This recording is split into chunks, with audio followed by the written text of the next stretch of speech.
I chose counting change for the everyday skill we'd go over.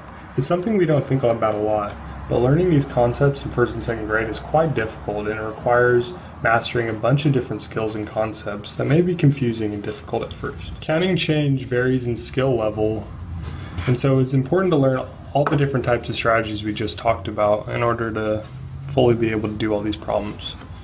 So an easy example is we have a nickel plus a penny and a penny. Now we're going to be just using a basic counting strategy here. So what I'd have my students do is we'd go 5 plus 1 plus 1. And we have 5 plus 1 is 6 plus 1 equals 7. And now that counting strategy is a little more difficult with these harder problems here, right? And we can't exactly have the kids just go 25 plus 25 plus 10 plus 5 plus 1 plus 1. That is just simply too difficult compared to this last problem.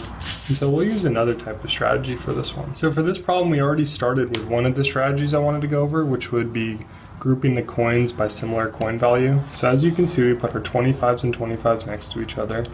Then we put our only dime there, our only nickel, and our 2 pennies. After grouping the coins, it's important for kids to look for any patterns they may know when adding the coins to make it a little easier. One of the common patterns we use in class is we know that 25 or a quarter is 25 cents, which is obvious. And then if we have 2 quarters, we like to show or like to tell the students that 2 quarters equals 50 cents and 3 quarters equals 75 cents.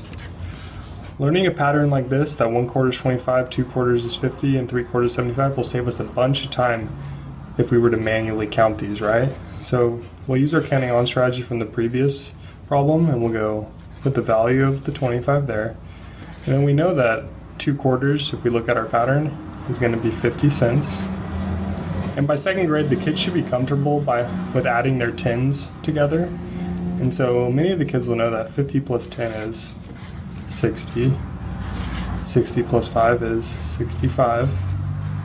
65 plus 1 is 66. And 66 plus 1 is 67. For this last problem, I'd like to use a few strategies to solve this. So we'll assume that the kids already know the coin identification, that a quarter is 25, a nickel is 5, a dime is 10, and a penny is 1. And for this, we'll first start by grouping up the similar numbers, or the similar coins, I should say. So we'll start with our quarters. And we'll know that we'll put our 25 and our 25. There's no more quarters. There's only 1 dime. There's 2 nickels.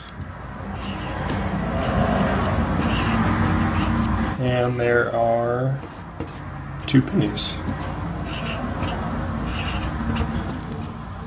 Next, we'll look at our patterns and see if there's any that are there. And we see that we have 2 quarters, which the students should know that 1 quarter is 25 and the 2 quarters combined are 50. And we're also using our counting on strategy here. And we know that 50 plus 10 is 60. 60 plus 5 is 65. 65 plus 5 is 70. 70 plus 1, 71. And 71 plus 1 is 72. So we know that they have 72 cents.